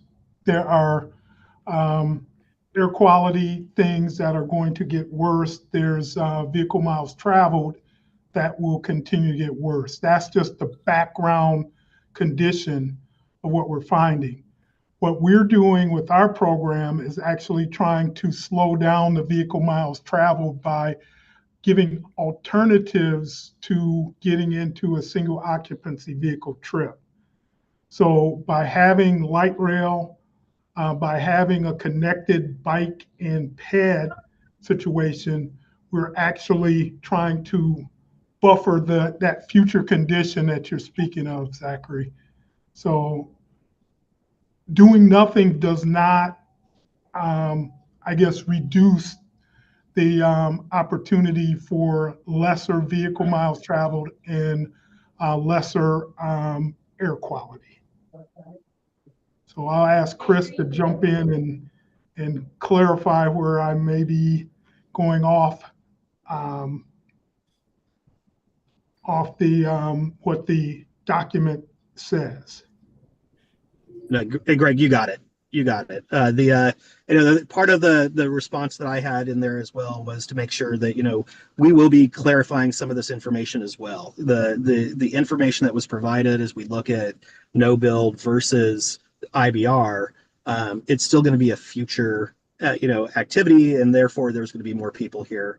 But Greg, I think you nailed it in your response. Nikki. Hi, I just wanted to share that I'm really grateful that we brought up this topic of air quality, because that was definitely one of the top priority conversations for me representing the city of Vancouver. Just ensuring that the information I have is accurate, that all 16 receptors identified in the program were located in Vancouver. I'm not sure if that's still accurate information, and I just wanted to verify.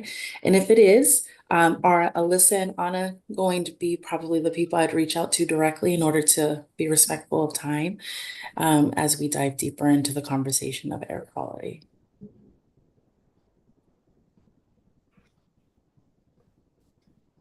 So I don't have the answer to that question. Okay. It's okay, Greg. It's okay. This is Darrell Wendell. We can have Chris Regan and I be a conduit, and then we can reach out to Anna, Alyssa, and the other health organizations. Some of the detailed information there is from the EIS, and so we do have some updates too.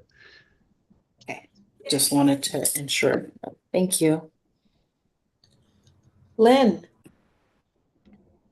So this may be the same type of question just raised, but I know the disparity in transit access for BIPOC residents, immigrant refugees, and people under 25. Does that make it worse than it is, or does it close the disparity but not eliminate the disparity? take that one again. We decided that we didn't want to comment on some of the individual findings because not all of them reflect what we believe is in the SEIS, and that's one case where we don't find that finding, or we don't know what supports it. So we need to coordinate more with the health about what led them to conclude that. So that may not stand toward the end of the time period. But it would take a lot of time for us to go into that here. So Yeah, and I'll just say on here, because I did pull that one out specifically for my notes, and a lot of these things do get like really nuanced, but our read was that the transit access for BIPOC residents, communities with limited English proficiency, immigrants and refugees, and people under 25 did not increase as much as it did for white and non-Hispanic residents. So it's not that it doesn't increase, it's just looking at how much of the increase. There was just a disparity in the way we were reading that. So again, not to say that there's no increase, but it was just looking at how much it was increasing for one population versus the other. So just wanted to clarify that was specifically what our finding was saying. Mr. Washington? Yes. Can you hear me okay? Yes. Just a real quick reply to the concern of the increased traffic as a result of the bridge being built, particularly the impact on Northeast Portland. And I just want to say that impact has already been felt, and it has been felt for 35 years. Ever since they built the Glenn Jackson Bridge across the Columbia, people immediately start coming through this neighborhood. But I will say this, there's a lot of traffic calming going on 33rd and really where I live on 41st and Holman, and people just come off of 33rd and right down Holman and down to Columbia Boulevard and back to Cornfoot Road. But I don't think it's going to get any worse. Not that it's that bad, but I don't really see it getting any worse than it already is, so that's not, it's neither a defense or a criticism, but just the fact that as soon as they put anything up, people start finding a different way. And but if you come down 42nd and 33rd Avenue, there's a lot of calming. And once the traffic calms, people just go back and they stop coming through the neighborhood. But it has already been playing out. And so, and I just want to, Greg, I have a question that really has nothing to do with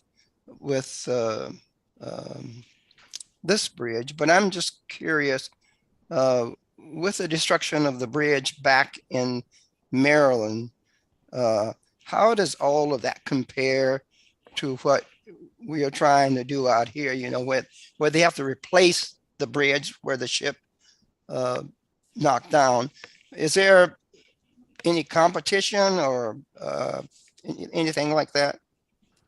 So, Ed, it's one of the things that we are finding as we are doing our market analysis for the availability of contractors. Contractors have a lot of work, especially big bridge contractors. There are mega projects in Alabama, down in Mobile for a large bridge, in Baltimore, as you said, in Cincinnati crossing the Ohio River.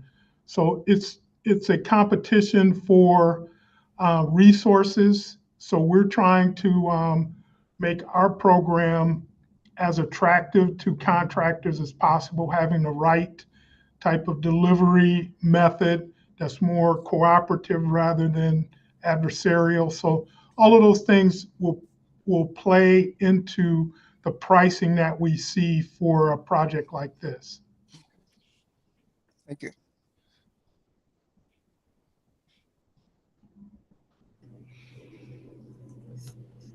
Other questions?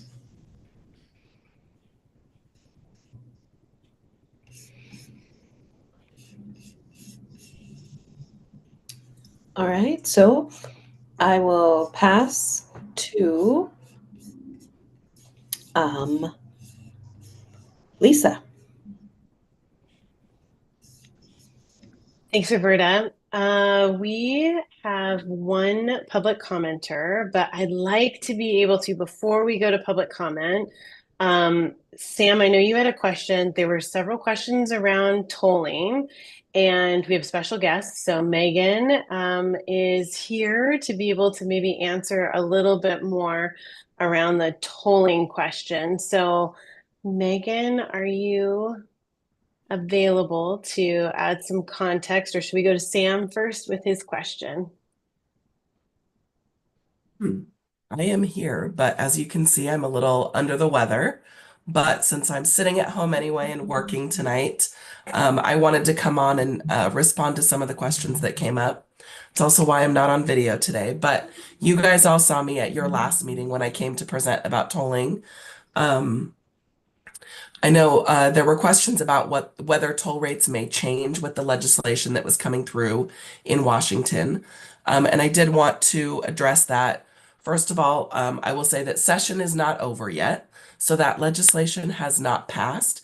It could still change before it does pass to give the 2.5 billion in toll bonding authorization.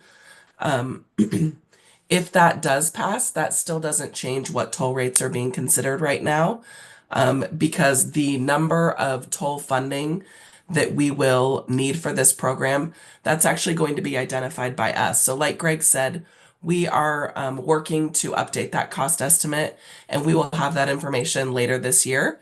And when we update that cost estimate, then at that point, we have the option to increase the toll funding amount that we've identified beyond the 1.6 billion that we have said right now. And if we determine that we do need more toll funding, then we would tell the transportation commissions that, and they would look at new toll rates. Right now, what I presented to you guys previously, that is still what's being analyzed. So Greg, you knew you didn't quite have the numbers right. You were pretty close on the toll rates that are being considered. $1.55 is the bottom rate. And as I've shared before, it is a variable toll rate. So it would be lower during kind of the nighttime or off travel times. During congested times, the toll rate would be higher. So one of the scenarios does vary from $1.55 to $3.65. So you were close on the very first rate, Greg. But one of the scenarios they're looking at is kind of a higher end scenario that goes up to $4.70. So the full range of toll rates is from $1.55 to $4.70. But there's still a lot of steps in the process before that will move forward and before we can tell the public this is what the toll is going to be. You may have seen some newspaper articles about a $20 toll rate. That is not true. And it is getting traction because it's a very shocking number for people. But the toll rates have not been set by the transportation commissions. There's still a public input process that needs to happen. And the program needs to do an updated cost estimate, and tolling is not yet going to start on the facility. As soon as there is a toll rate set, I will almost promise you, Zachary, that none of your neighbors will ask you what the toll rate is going to be, because there's going to be such an extensive process to make sure that every single person that might travel across that bridge knows exactly what they are going to pay.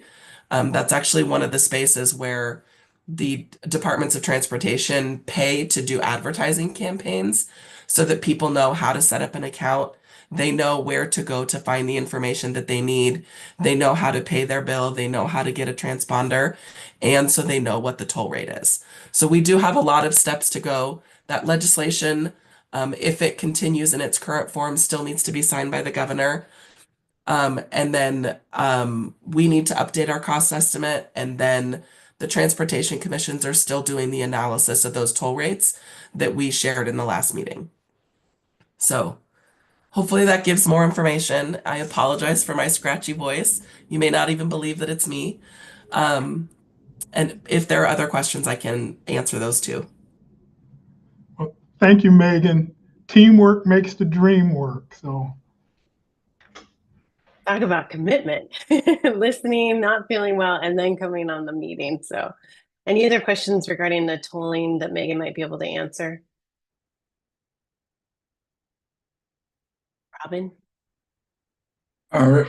Is there a plan for tolls on bicycles? no. Greg is right. No. And if you are still worried that that could happen because toll rates haven't been set, I will say that in Washington, there's a lot of other tolled facilities, even ones with very extensive bike and pedestrian infrastructure, and bikes are not tolled on those either. So there's no other precedent for it in the state, so it's unlikely that it would happen on this facility. Thank you. Okay, Sam, did you have a question that maybe you might want to ask before we go into public comment? Sure, I really appreciate that. Megan, I believe everything you say because I already have a transponder because I travel up to Edmonds where my mom is located quite a bit. And having that transponder actually saves you a couple of bucks because if they mail you license plate reader bill, they charge you more to do that. I'm sure there'll be that option here on the bridge as well. And yes, as far as I can tell, Washington State does not toll pedestrians or bikers or anybody else except cars. So my question really had to do with light rail. I asked this question prior, and since then, City of Battleground, City of Camas has voted against light rail. Clark County is embroiled in light rail controversy. CTRAN, there was an outburst of one of the Clark County councilors voting against even to talk about light rail, I guess. It's just kind of nuts up here. And just so I'm just wondering, Greg, light rail seems like it's a really good solution to look at the climate and the health that we were just talking about here. So what's going on with light rail, and is that going to be I guess a really killer of this bridge because people won't support light rail? So Sam, it's a great question and a timely question. The program is committed to the modified locally preferred alternative and the analysis around that. And all of the partners are still committed to that modified locally preferred alternative, which included the extension of light rail across the river. The controversy that's currently going on with the CTRAN board is around whether CTRAN will be available to negotiate or pay a part of that operations and maintenance cost. So that question is still circulating, but we just received a copy of a letter from the state legislator to the governor, once again endorsing what the modified locally preferred alternative is for IBR, and that includes the extension of light rail. So at this point, we respect what those small communities have said, but we still have commitments, and the state of Washington gave $1.1 billion, and they expect to see light rail extended across this river. We know that we cannot build enough lanes to take care of future traffic loads. We have to find efficient ways to move people through this corridor. We would either have to tear out parts of Fort Vancouver or a significant part of downtown Vancouver to accomplish widening the freeway, as some folks have asked us to do. So we think, along with our federal partners who also have agreed that the modified locally preferred alternative is a reasonable way to move forward, that this is the middle ground. You take care of the freeway traffic by making it more efficient, by having auxiliary lanes, but you also give folks alternatives of how to move through the corridor. So we're still solidly moving towards getting light rail extended across the river. Well, thank you for Thanks, that, Greg. Greg. I've ridden the MAX Very good. train from the airport to Hillsborough. I've ridden the MAX train downtown Portland. It is just wonderful. So yes, we got to keep that faith and get that light rail extension to Clark County. Thank you. Okay. Thanks, Sam. Sorry to interrupt. We have 3 public commenters. We have some wrap up. It's 7:21, so I want to make sure that we give space for our public and our community to be able to provide input. So with that, Amanda, I think you mentioned we had 3. Do you want to go ahead and tell me who's up first? Yeah, it looks like we have Joshua Landry here. So I'll admit them first and pull up the timer. Thanks, Amanda. Joshua, can you hear us? Maybe no. Joshua, are you with us?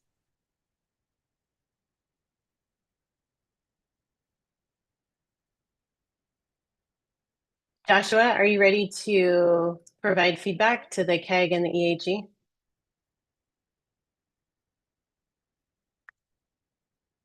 Okay, I'm going to move to our next person. Please let our IVR tech support let us know if you're ready to provide feedback. Amanda, who's next? Next, we have a caller whose number ends in 9585. So I'll give them a second to join here.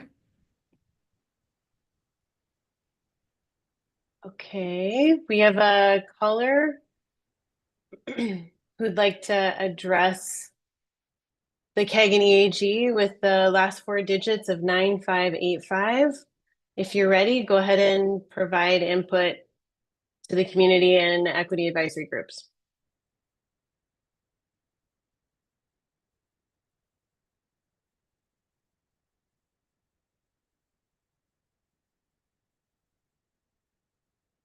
Okay, let's move to the next person. Amanda, Joshua, and caller. Oh, hey, hear here we me? go. Can you hear me? Yes. Hello. Thank you very, very much. For the record, my name is Sharon Nassett. I'm with www.thirdbridgenow.org.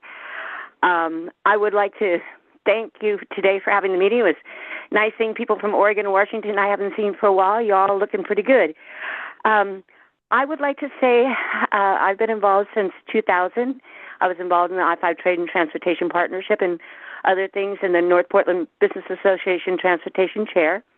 Our organization has won 2 awards and 2 national acceptance into contests having to do with this very project. But what I'm want to say today is it has been since Serena Cruz and Steve Stewart were commissioners and Tim and Sam were mayors since we've had face-to-face meetings. And there are lots of things that lots of citizens would like to say, and they would come to those meetings. We had community forums, historic meetings, meetings having to do with neighborhood associations, freight movement, and with tolling. And we all met together, and it was great. This is one of the first times that I have not known, although Ed Washington, sir, when you were the County Commissioner, you kind enough to let me come to your office 2 or 3 times. Great view. Many of the people there I've never met, and we need to.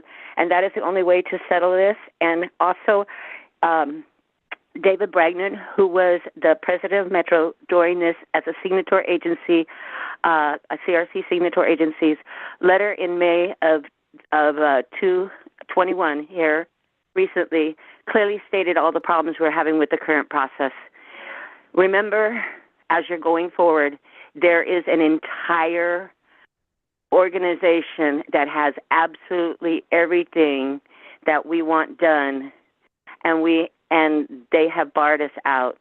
The Third Bridge Corridor is a freeway corridor that attaches to I-5 at Mill Plain, uses the Port of Vancouver, near the Port of Vancouver port, and goes in to Swan Island and connects. Brand new freeway corridor. We were accepted into the process. Thank you. We appreciate your feedback. It's been 2 minutes, so feel free to. at least have face-to-face meetings. You can't keep hiding from us. Nobody even believes you guys are going on. Your view is less than 2,000. All right, let's move to the next person. So Joshua Landry, it looks like you're able to provide us input now. Okay, you have 2 Hello. minutes. Go ahead. All right. Hello, everybody. My name's Joshua Landry. I'm curious how to get involved in this community collaboration thing because I don't know if you can see behind me. I live in a neighborhood that is directly impacted by it, and most of my neighbors are low income as well. So, you know, I had to really kind of hunt this down and become a participant in this. So, yeah, so it affects me in a big way, and yeah, so just trying to figure out how to go about that and how to get representation for my neighbors and myself. Yeah, and earlier you said what things you couldn't live without, and I was on the island. I live in Hayden Island. I was talking to them at Panera Bread, and they're like, if we get tolls, the manager is like, I'm not going to come in and pay tolls to come to work. You know, that'll shut down. We'll have no coffee on the island. And then what happens next?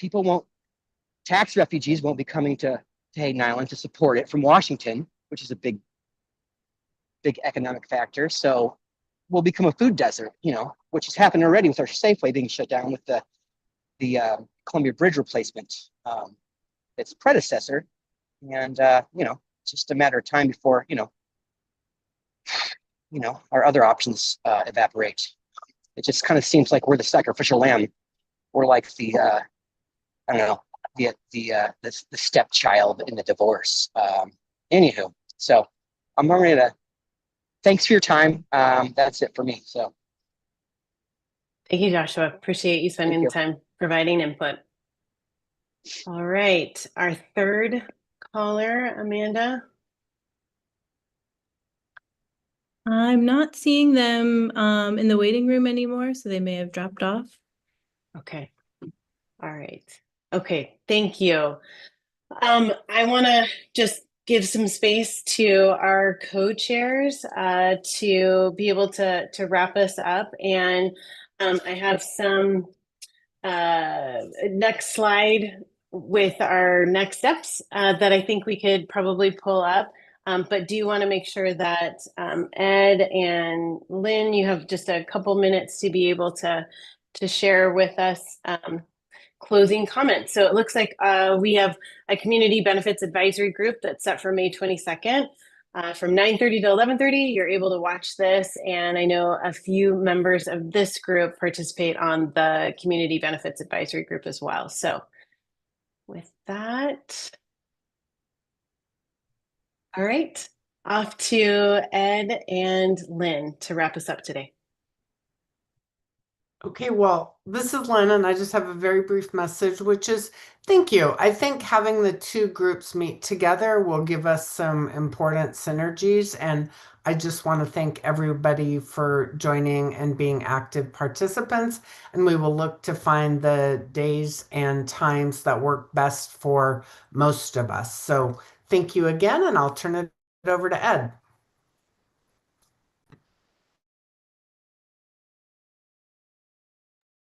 Ed, we can't hear you.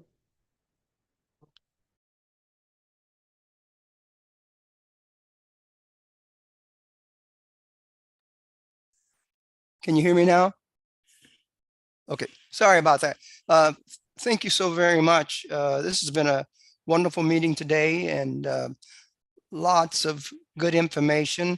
And in case my message didn't get through about the chicken wings, the name of the store is called Alberta Street Market on Northeast 9th and Alberta Street in Portland, so the catty corner from St. Andrew's Church. It's a small white store. So that way, if anybody's interested in chicken wings. But thank you so very much for a very, very wonderful first time meeting together. Appreciate it. Thank you. All right. Janelle, Roberta, Greg, anything else in our last few minutes?